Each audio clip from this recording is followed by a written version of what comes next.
বাচ্চাদের হাতে ফল কাইটা দিলে বাচ্চারা দৌড় দিয়ে বাহিরে অন্য বাচ্চার সামনে আসে কিনা?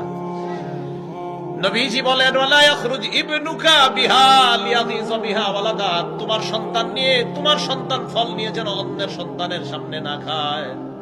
তাহলে আমার আরেকটা উম্মতের বাচ্চারা তোমার সন্তানের হাতে ফল দেখে কষ্ট পাবে।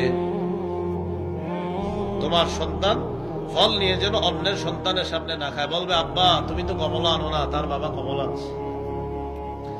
রাসূলুল্লাহ সাল্লাল্লাহু আলাইহি সাল্লাম এরপরে বলেন, ওয়ালা তুযহি বিরিহি কাতারি কিদরিকা বিকাতারি রিহি কিদরিকা, তুমি তোমার পাতিলের গোশতের ঝোলের ঘ্রাণ দিয়ে প্রতিবেশীর কষ্ট দিবা না।